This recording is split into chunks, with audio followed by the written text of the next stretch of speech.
Rae Caldwell slammed her palm against the steering wheel, her breath visible in the cold morning air as her Mercedes coughed once, then died again. "Come on," she muttered, twisting the key one more time, nothing.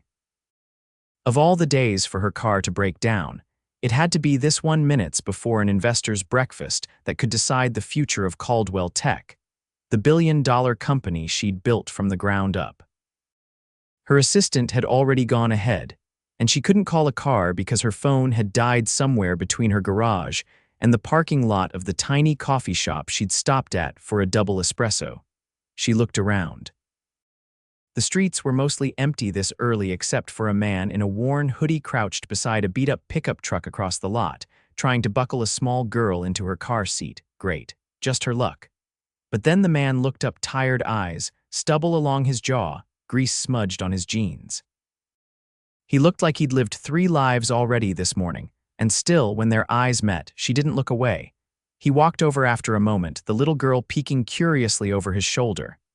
"You need help?" he asked, voice rough but calm. Rae hesitated. Her instinct was to say no. She was used to solving her own problems, not waiting to be rescued, but the cold was biting and she had no time to waste. "I can't get it to start," she admitted, stepping aside. He popped the hood without asking. "Battery's dead," he said after a glance. "You've got cables." She nodded and rummaged through the trunk, handing him the set. She watched as he moved with quiet confidence, attaching the clamps with steady hands while the little girl sat in the front seat of his truck, playing with a stuffed zebra. "I'm Rae," she said, trying to warm her fingers against her coat. "Micah," he replied, not looking up.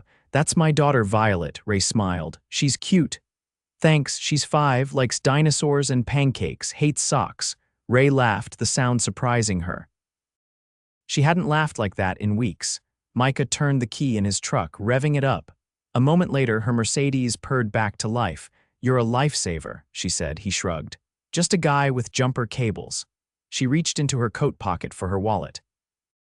"Let me give you something for your time." "Don't," he said quickly. "Really?" "Micah," she said firmly, "you helped me. Let me do something." "I don't need money," he said, stepping back. "I'm just happy to help." That caught her off guard. She was used to people wanting something especially from her, but this guy, he didn't even ask what she did or where she was headed. He just helped her, then stepped back like it didn't matter. "You sure?" she asked. He nodded, but his eyes flicked to her shoes, black Louboutins that probably cost more than his truck, and Rae caught the quiet strain behind his smile. "Okay. Well, can I buy you coffee sometime, or pancakes for Violet?" He looked at her, clearly surprised. "You don't have to." "I want to," she said simply. He reached into his back pocket and pulled out a folded piece of paper. "Okay, I don't have a card or anything, but this is the garage I work at. You can find me there." She took it. "Thanks again, Micah." He nodded once, then turned to help Violet buckle back in before pulling out of the lot. Rae watched them go, heart beating faster than it should have for a guy she'd just met in a parking lot. She barely made it to the meeting in time, but somehow she couldn't stop thinking about that man with grease on his hands and quiet strength in his voice. 2 days later, Rae found herself parked in front of Nolan's auto, staring at the handwritten address Micah had given her. She hadn't planned to come. She didn't have time for distractions. But something about him had stuck with her, and not just his face or that deep voice. It was how he'd looked at her like she was just a person, not a CEO. She stepped inside. Micah was under the hood of an old sedan, sleeves rolled up, his forearms dusted with oil. He looked up, startled. "Rae, hi," she said, tucking her hands in her coat pockets. "I brought coffee." He blinked. "You serious?" Completely. He took the cup, a grin spreading across his face. "You didn't have to, I know," she smiled, "but I wanted to." He gestured toward the office. "You want to sit for a second?" "Sure." The office was small, cluttered, and smelled faintly of coffee and motor oil. She perched on the edge of an old chair while he sat across from her. "So," he said. "You're not from around here, I'm guessing." "I am," she said. "Just not usually in this part of town." He tilted his head. "What do you do?" She paused. "I run a tech company." "Nice," he said, sipping the coffee. "Like IT stuff, something like that." She smiled. He didn't press. He just nodded and told her about Violet's obsession with pterodactyls and how she wanted to be a paleontologist for Halloween. Do you always carry jumper cables? She asked after a while. Single dad, he said, his voice softening. You learn to be ready for whatever. That hit something deep in her chest. Without thinking, she leaned in. You're a good dad. I could tell the second I saw you with her. His gaze held hers, steady and warm. Thanks. They sat in silence for a moment, the kind that felt easy instead of awkward. He finally said, You didn't come here just to say thanks. No, she admitted. I wanted to see you again. Micah looked stunned. Why? She smiled. Because you didn't ask for anything. Because you fixed my car and looked at me like I wasn't a trophy. Because, I don't know, I just liked talking to you. He leaned back, watching her like he was trying to figure her out. You're not what I expected, he said finally. Neither are you, she replied. And in that tiny garage office, Rae felt something shift. She hadn't meant to come here. She definitely hadn't meant to fall for a struggling single dad with oil-stained hands and a protective heart. But as he smiled at her slow, real, and a little surprised, something inside her whispered that maybe she already was. Micah had never felt more out of place than he did standing outside the glass-walled restaurant perched on the top floor of the Marlowe Hotel, staring at the valet, who had just taken the keys to his rusted truck, like it might infect the other vehicles. His boots felt too heavy, his shirt too plain, and his nerves far too loud. He adjusted the collar, resisting the urge to tug at the sleeves. Violet was with her neighbor for the evening, a kindly retired woman who loved spoiling her with hot chocolate and old cartoons, so he had no excuse to leave early. He was here because Rae had invited him, not out of pity, not because she owed him, because she wanted to. He stepped inside, eyes adjusting to the soft gold lighting and the quiet hum of expensive conversations. Rae was already at the table, her dark hair swept back, her earrings catching the light like tiny constellations. She wasn't wearing anything flashy. Still, she looked like she belonged here. He felt like he'd wandered onto the wrong set. You came, she said, standing to greet him. I said I would. You look good. He glanced down at his borrowed blazer. You don't have to lie to me. I'm not, she said, that same directness that had drawn him in from the start. You walk in like you own the ground you stand on, even when you don't want to. He sat, unsure how to respond to that. A waiter appeared, pouring sparkling water into their glasses.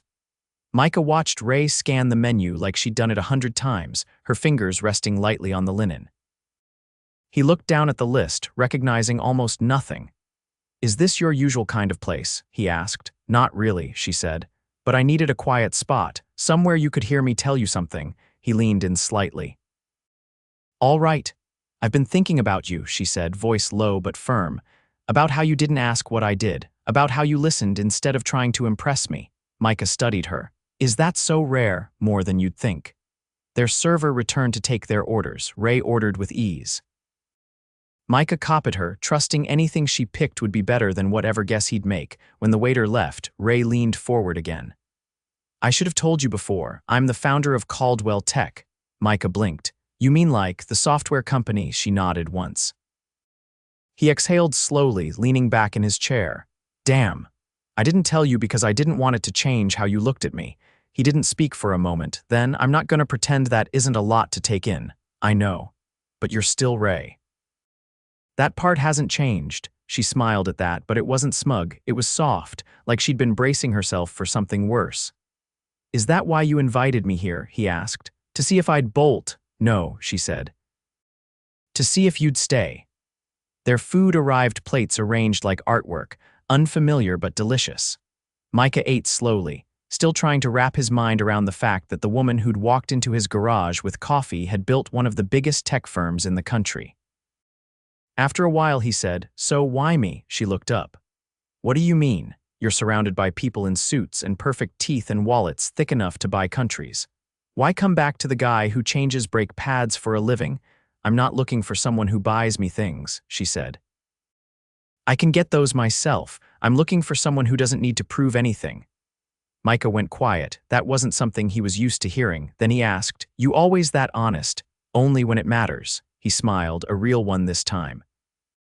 You're kind of a force, and you're kind of calm in the middle of it. They finished dinner as the city lit up below them.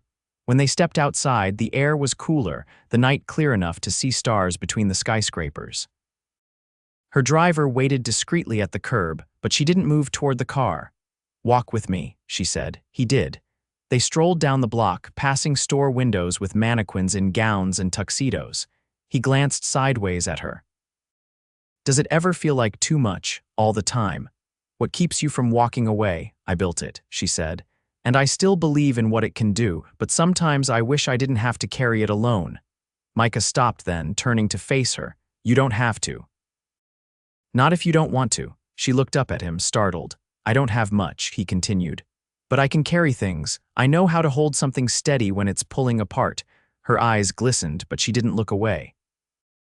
"That's the best offer I've had in a long time." He stepped closer, his hand brushing hers. "Then maybe you should take it." She didn't answer with words. She just leaned forward, pressing her lips to his in a kiss that was quiet and certain and nothing like the world she'd come from. And Micah, who'd never imagined himself in her orbit, kissed her back like he'd been waiting for her his whole life. Micah stepped into his apartment, shutting the door behind him just as Violet leapt off the couch and ran into his arms. Her tiny fingers clutched the hem of his shirt, her cheeks sticky with syrup. "Miss June made pancakes for dinner," she beamed, "with strawberries." He lifted her easily, pressing a kiss to her temple. "Lucky girl. She said I could have 3 because you were out being fancy." Micah laughed under his breath, carrying her back to the couch. "That obvious, huh?" She said. "You smelled like hotel soap." He ruffled her curls. "She's not wrong." Once she was tucked into bed with her stuffed zebra and a bedtime story about a prehistoric jungle, Micah sat in the kitchen, staring at the flickering light above the stove. His thoughts were a mess of Rae's lips, the weight of her hand in his, and the quiet promise she hadn't needed to say out loud. He didn't know what this was becoming, but it was real. That much he could feel in his chest like a second heartbeat. The next morning, he was back at the garage, elbow deep in an old Pontiac's engine when the shop's phone rang. Nolan, the owner, waved at him from the office. "Micah, line 2. He wiped his hands on a rag and grabbed the receiver. "Yeah, you available this afternoon?" Rae's voice was calm, but there was a current beneath it, something sharp, fast-moving. "For you, I can be. Good, I need someone I can trust, and I trust you." He didn't ask questions, he just said yes. By 3, he was in the back of a black SUV beside her, the city blurring past the windows. Rae was dressed in tailored slate gray, her eyes unreadable, her jaw set like steel. "What's going on?" he asked. "I have a board meeting," she said. "And one of my lead investors is trying to push me out." Micah blinked. "You're the founder. Doesn't matter. If they convince enough of the board that I'm reckless or distracted, they can vote me out."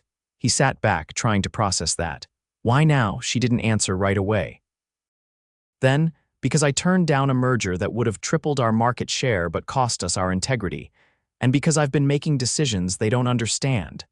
"Like seeing me," she turned to him. "That's part of it," he frowned. "You're not serious. One of them saw us leaving the Marlowe. I got a call that night asking if I'd lost focus." Her voice was clipped. "They think I've become unpredictable." Micah exhaled slowly.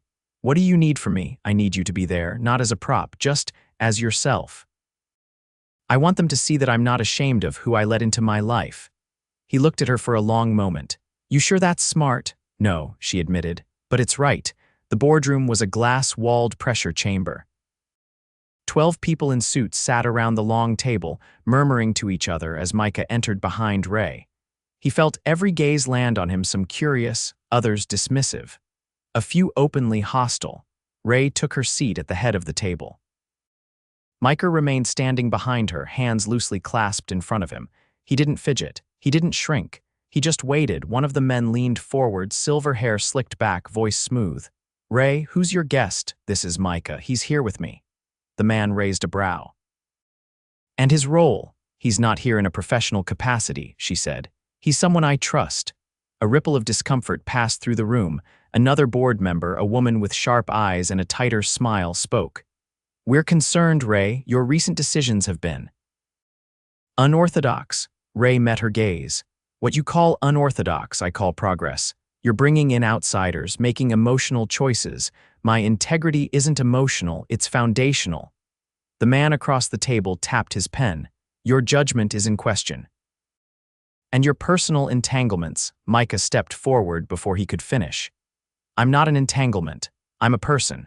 And if you think Rae's incapable because she sees worth in someone who doesn't wear a tie to work, then maybe you're not questioning her judgment. Maybe you're just afraid of what her clarity makes you look like. The room went still. Rae didn't interrupt.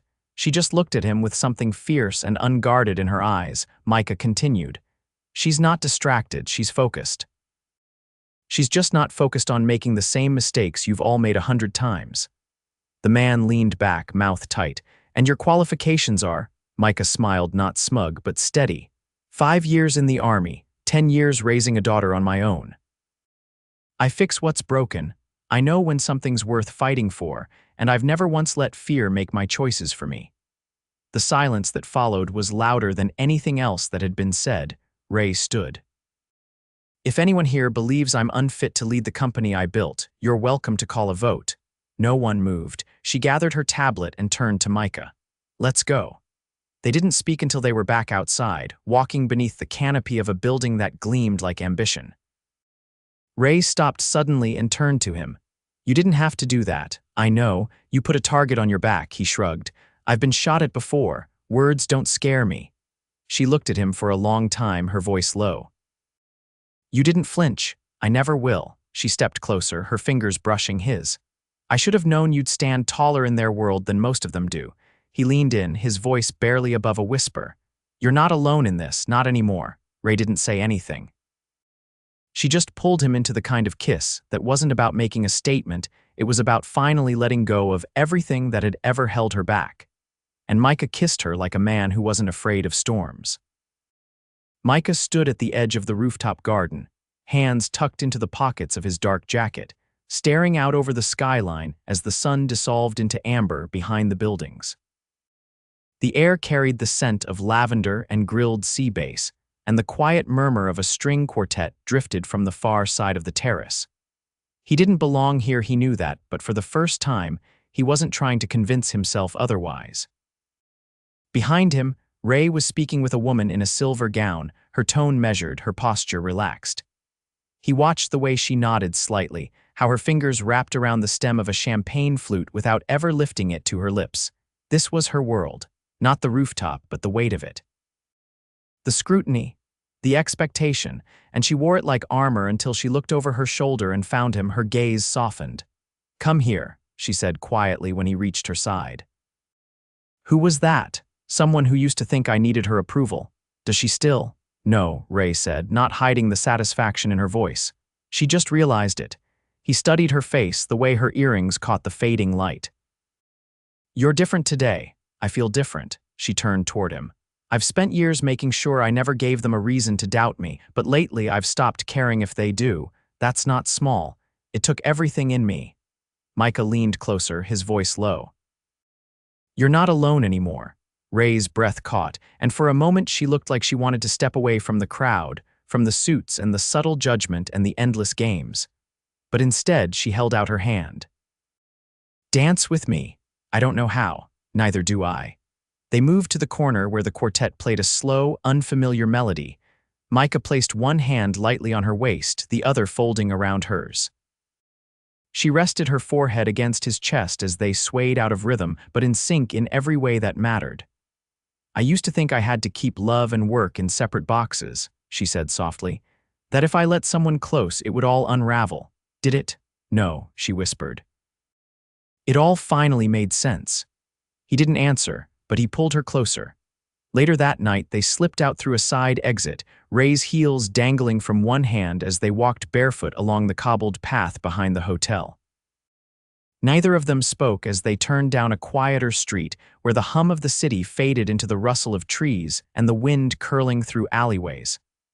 I've been thinking about Violet, Rae said, her tone careful. Micah stilled. Is something wrong? She asked me yesterday if I was your girlfriend. He blinked. She did.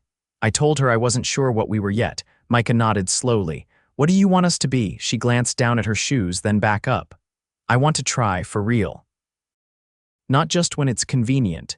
He stepped in front of her, stopping her with a look. You're not afraid of what that means. I'm more afraid of not having it, she said. I've had power, I've had success. But I've never had someone who made me feel like I could stop pretending. Micah reached into his coat pocket and pulled out a folded envelope. What's that? She asked. I wasn't sure if I'd give it to you, but maybe now's the right time. She opened it carefully. Inside was a sketch childlike and colored in unevenly. Rae recognized Violet's tiny handwriting at the bottom. It was a drawing of the three of them. Rae, Micah, and Violet, standing in front of what looked like a house with a red door and a tree with purple leaves. She drew it last week, he said. Didn't say anything, just taped it to the fridge. Rae's throat tightened. She sees us, she does. And you, Rae looked up, eyes glistening. What do you see? He took a slow breath. I see a woman who terrified me the first time she smiled at me. I see someone who could walk away from all of this and still be whole but chooses to stay, because love is worth more than control. Rae stepped closer, her voice barely audible. I don't know what comes next. I've never done this before.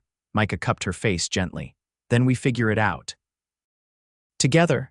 She nodded against his palm, her eyes never leaving his. The next morning, he stood in front of his apartment building, locking the door behind him, Violet bouncing at his side in tiny sneakers. Rae's car waited at the curb. You ready? Rae called from the open door.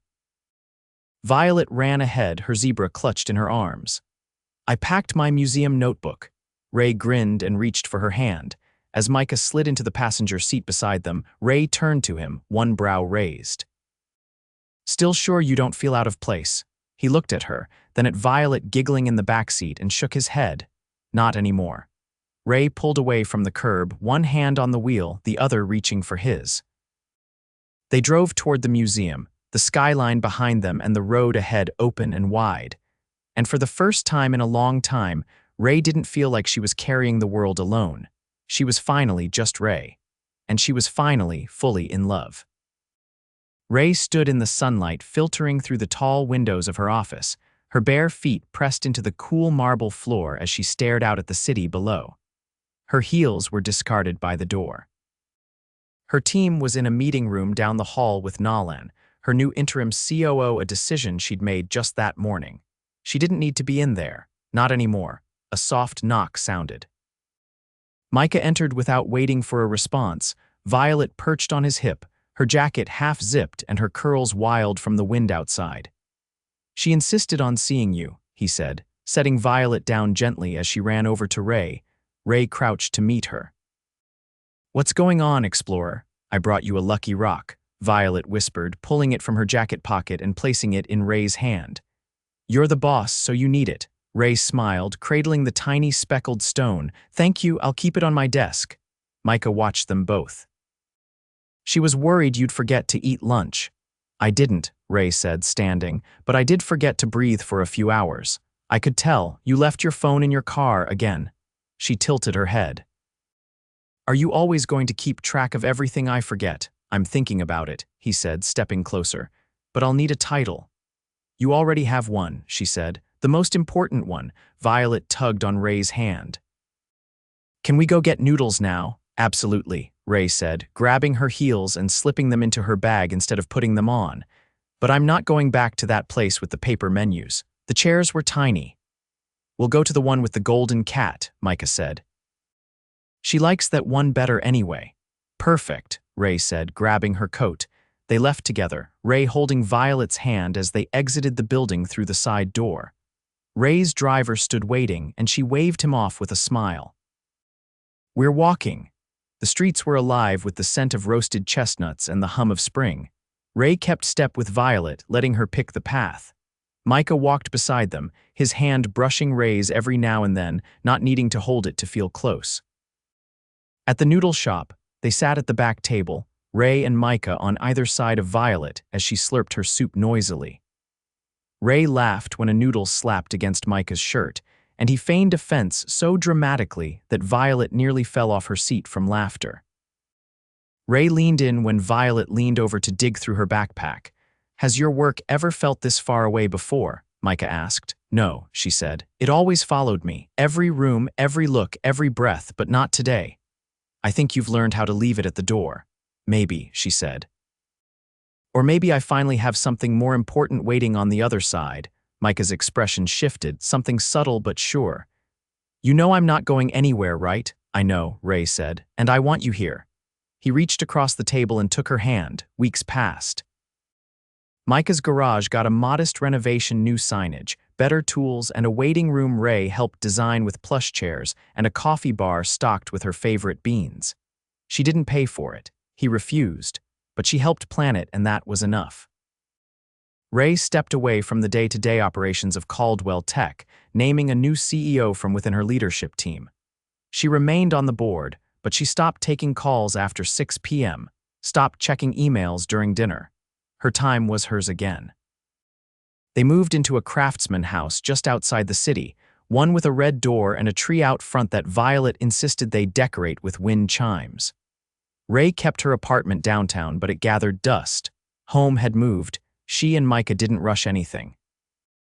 There were no ultimatums, no public declarations. Just quiet mornings with coffee and Violet's cereal crunching, weekend trips to the lake, and long nights on the porch swing where Rae would rest her head against Micah's shoulder and let the silence say everything. One evening, Rae came home late from a board event, her heels tucked into her hand again, her hair loose around her shoulders. She walked into the kitchen and found Violet asleep on the couch, wrapped in a blanket, and Micah putting away dishes. He turned when he saw her, drying his hands. You look like every person in that room wanted to be you, he said. I didn't notice. I was too busy counting the minutes until I could come home. He stepped closer. You hungry? No, she said, but I need something. He raised an eyebrow. What? You, she said, sliding her hand against his chest. Every day, as long as you'll have me. Micah didn't answer right away. He placed his hands gently on her waist, looking at her like the rest of the world had fallen away. I already do, he said. Then marry me. Micah blinked. You serious? Rae nodded. I don't want a ceremony, I don't want a spotlight, I just want us. You, me, and Violet. That's the only forever I need. They were married 3 weeks later in the backyard under the tree Violet had filled with ribbons. Rae wore a soft green dress. Micah wore the same blazer he'd worn the first night she took him to dinner, sleeves still a little long. Violet stood between them with a little basket of petals she tossed before the vows, no photographers, no announcements. Just their closest friends, Nolan and Miss June, who cried quietly into her napkin through the whole thing. Afterward, Rae sat on the porch swing beside Micah, her hair damp from the rain that had come just after the vows. Violet curled up on her lap, fast asleep. I never thought a life like this was even possible, Rae whispered. You didn't find it, Micah said. You built it.